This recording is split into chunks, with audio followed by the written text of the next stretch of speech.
आता माझ्या आहेत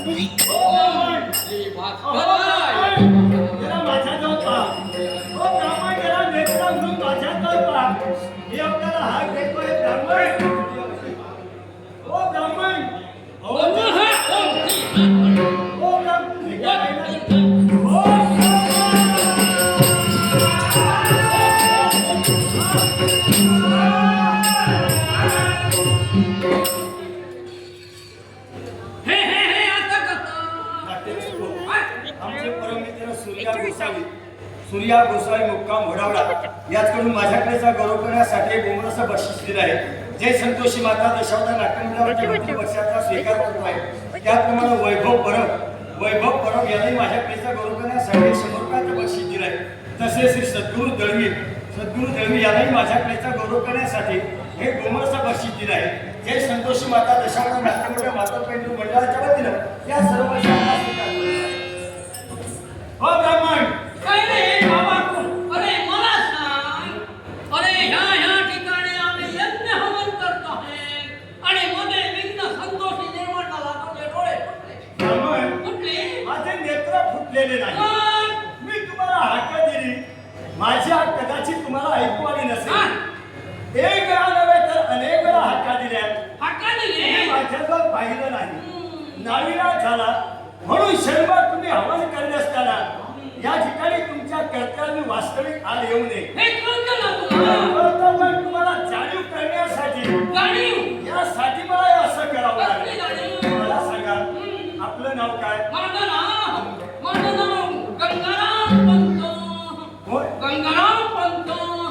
गंगाराम पंत म्हणजे आम्ही ब्राह्मण. हवन ते करीना हे कशासाठी कुणासाठी? अरे बाबा, हे आमच्या पांचाळ नगरीचे आमचे राजे त्यांना नवे परिपूर्ण केले. आता राहिलं तर शंभरामा यज्ञ सोमयज्ञ परिपूर्ण करायचा. शंभरामा यज्ञ पूर्ण करण्यासाठी आपल्या राजकर्त्याच्या आज्ञेनं तुम्ही हा यज्ञ सुरू केला. अरे बाबा, माझ्या राजाच्या प्रजेच्या माझं नाव मायासूर. बाबा, कोणाचा आपल्याला सांगतो आहे हा मायासूर कुणाचा कोण असा जर विचारेल असा अमरावतीची न्याय देवता अमरेश म्हणतात. अमरेशाचा पुत्र मायासूर. म्हणजे आपण समजा मी आपल्याला परकी आहे का?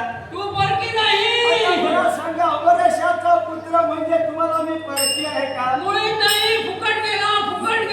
यावेळी तुम्ही आता यज्ञ बंद करा. अरे म्हणूनच म्हटलं आहे यज्ञ बंद करा. यज्ञ बंद करा. आणि समजा नाही केले. यज्ञ बंद केला नसेल राजकर्त्याचा 100वा यज्ञ हा पूर्ण होता कामा नये. असं तू म्हणतो. याकरिता एका राजकर्त्याच्या इच्छेसाठी जर का आपण यज्ञ आरंभला असेल नाहा तुमच्या सारख्या वृद्ध ब्राह्मणाला प्राणाला मुकावं लागेल. अरे बाबा, फुकट केला. तू नाही. तो तुझा बाप इंद्र फुकट गेला. अरे त्याला एवढं कळत कसं नाही? अरे आम्ही ब्राह्मण, तू एक ब्राह्मण आणि ब्राह्मणाच्या खेळासाठी या पुत्राला पाठविलं. हे तुम्ही मला विचारण्यापेक्षा तुम्ही माझ्या बापाला जाऊन विचारा. अरे बाबा, मी काय चालू आहे यज्ञ बंद करा. यज्ञ बंद करू. बंद झाला नसेल तुम्ही जिवंत राहू शकत नाही. कुणाला तुम्हाला मी सांगतो. अरे बाबा, वाकेत पण मोडणार नाही. म्हणजे काय तुला करणार? काय वाटतं? वाटणे झाले म्हणून तुला घाबरणार? होणार नाही. कोणीच नाही. वाकेत ते होऊ नये. यज्ञ होऊन बंद करा.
बिचाऱ्या बाबांनी जामू घातलं.